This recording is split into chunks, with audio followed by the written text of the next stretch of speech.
In Star Wars Revenge of the Sith, Jedi Master Obi-Wan Kenobi jumps from a platform and greets a surprised General Grievous with his droid army, leading Grievous to label Obi-Wan as a bold one for daring to challenge him.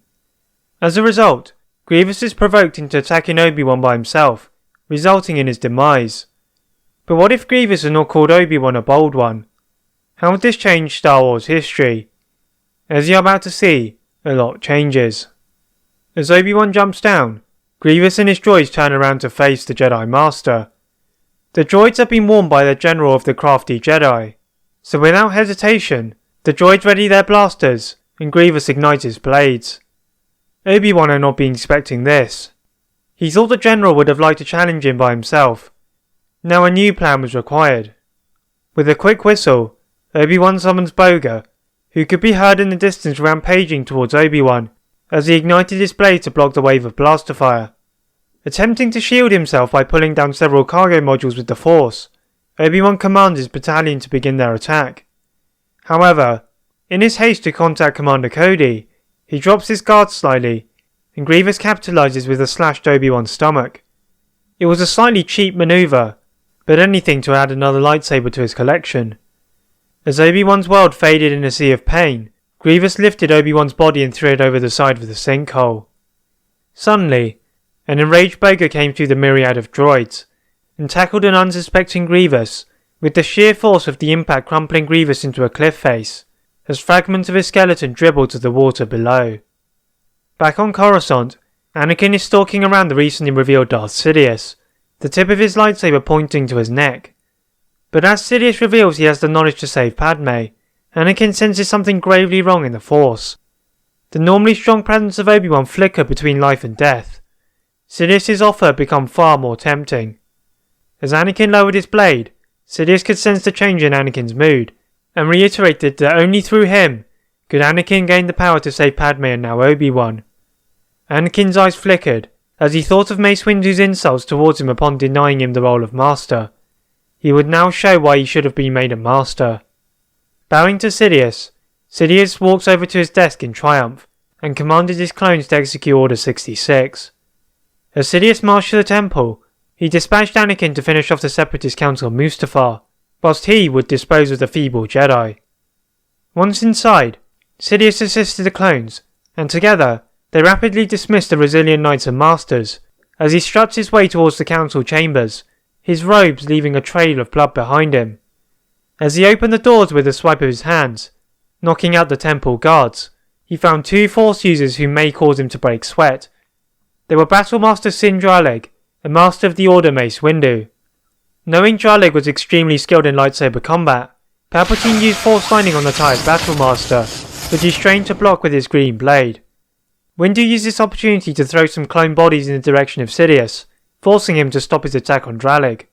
Sidious ignited his blades, aiming to go straight for Draleg, but he was met by Windu's purple blade. As he matched the Karun Master's strikes, Palpatine could feel the full extent of his lightsaber abilities being used. Moving through the temple, the remaining Jedi watched in awe the speed of the combatants, as Draleg obliterated any clones in their path. This was not his fight, but he would do what he could to help Master Windu. Reaching the entrance of the temple, Windu manages to kick Sidious's chest, forcing him down the steps, and knocking the blade out of his hand, before plunging his blade through the Sith Lord. It did not matter if it was not the Jedi way. He had done what was needed for the sake of the Jedi Order. Heading back inside, Windu and Draleg finish off the remaining clones, and attempt to contact all surviving Jedi. Back on Mustafar, Anakin has just finished off what remained of the Separatist Council, as he made a return to his ship. But as he did so, he noticed another ship descend from the dark sky, one he recognized too well. As it lands, the doorway lowers, and Anakin converges with Padme, who is waddling towards him at speed, wondering what was going on. As she approaches him closer, Padme stops, seeing something is wrong in Anakin's eyes. The simmering rage was much worse than the time he had killed the whole village of Tuscans. Anakin begins to boast about how the whole galaxy was now his, with the fall of Sidious and the Jedi, but Padme doesn't want to hear any of it. She would not let her children be fathered by such a monster. As she makes a move to turn away, Anakin reaches out with his hand and grasps her throat, lulling her into unconsciousness. Summoning a small group of clones, Anakin commands them to take them to the closest medical facility. Taking one last look at his mechanical hand, feeling the power emanating from it, Anakin boards his own shuttle and heads into the darkness once more. Back in the medical facility, the clones are unsure of what to do. They had received no orders from Darth Vader thus far. Leaving the staring Padme in the hands of the capable medical droids, they launch a hologram beckoning for his presence. A dark silhouette pops up with a short message, asking for the children and the droids to be moved to a secret location under his care. The fate of Padme was not in his hands. She would join him, or fall. As Padme lay on the bed in pain, she could hear the faint words of Anakin. There was still good in him, but right now, he was too volatile. After giving birth to Luke and Leia, Padme summoned whatever energy she had, and got up from her bed as the clones guided her to her ship, away from the starship she had brought with her. As she stumbled aboard, she could see her children and the droids being transported to a small room at the back of the ship. Now slightly more alert, Padme noticed her surroundings. She recognized the interior. It was a hall similar to the one her friend Ahsoka Tano had described on her journey from Mandalore. The clone shepherded her to the same room, as she moved to a small bench to cradle her children. To her side, R2-D2 was beeping furiously, as C-3PO chastised his companion for daring to come up with such a grand plan. As the clones rested on what was presumably a long journey, R2 gave a quiet beep. This was the cue for Padme, as she placed the children in makeshift cots, and made her way out of the room. Quietly tiptoeing her way to the other side of the ship, with R2 leading the way, they moved down to a small corridor to find a medium-sized escape pod. R2 released a timed detonator into the hauler, and the group detached themselves from the ship, guiding themselves to the planet below. Padme was unsure what R2 had planned, but she trusted the little droid, having saved her life on many occasions. Placing her children in the hands of C-3PO, she observed a small interface in front of her, and she could tell that they were heading to a sector controlled by the Republic's 5th Army. She hoped that they would have moved by now. As R2 beat furiously again, she knew that they were entering the atmosphere, but although she was not force sensitive, she could sense something familiar was aboard the surface. Touching down with a soft plump, R2 scans for any life forms, and detects several humanoid life forms nearby. With C-3PO managing the children, Padme summons her remaining energy, and numbers to R2's intended destination. After what seemed an eternity, she could finally make out a distinct group of figures, sitting close to one another. As one of the figures turned their heads, she is astonished to make out the tired-looking Master Windu. What was he doing here? Padme thought to herself. As she stepped through into more open terrain, she could make out the figures of several dozen Jedi, looking demoralized. Windu could sense Padme's curiosity, and began to explain to her that this was the Jedi's emergency plan, whether to be a wipeout of their order. The Jedi Temple on Coruscant was now a smear in what was a high-rise landscape. This was now their home.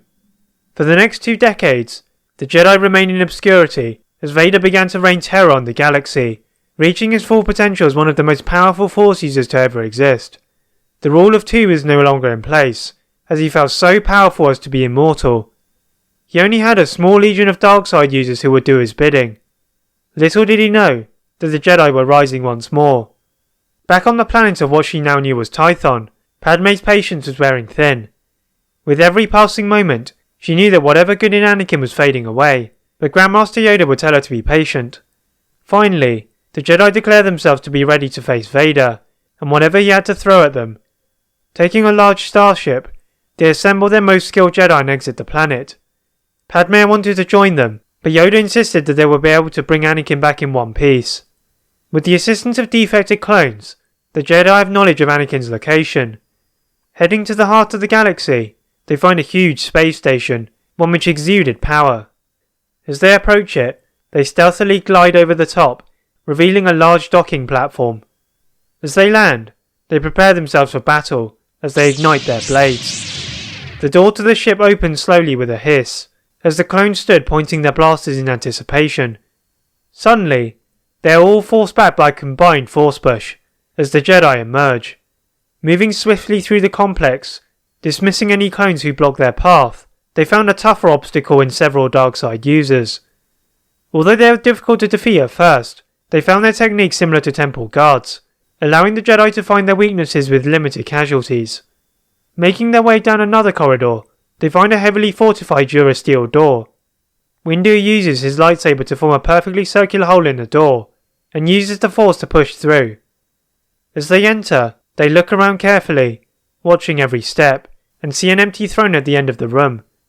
Walking closer to it, the sound of several dozen thuds could be heard dropping to the floor. Out of the darkness emerged Vader, his hand outstretched, calling his crimson red lightsaber back to his hand. Vader warned them not to arrive, or they would face the consequences. The remaining Jedi were not fazed, however, and began their attack. Anakin quickly whittled the majority of them down with mind-numbing speed, as Windu and Yoda could only stare in horror. Even Darth Sidious had not been this fast and skillful. As they attempted to obtain a different vantage point, Luke and Leia emerged with their lightsabers ignited in defiance. Vader laughed at the sight of the two young Jedi, but something about them invoked doubt in his mind. Ignoring these thoughts, he set about dismissing them like the other Jedi. Luke and Leia knew that they were not skilled enough yet, but something about this monster funneled their emotions, as they summoned a power greater than what they had ever achieved. With their combined powers, Anakin begins to strain slightly, as he had not expected such stern resistance. After all, the Jedi knew that Anakin's biggest weakness was his overconfidence.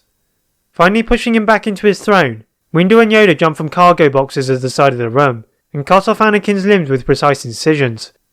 They had promised Padme that they would not kill him yet. Whilst Luke and Leia dragged the hapless body of Vader, Windu and Yoda contemplated the loss of their comrades.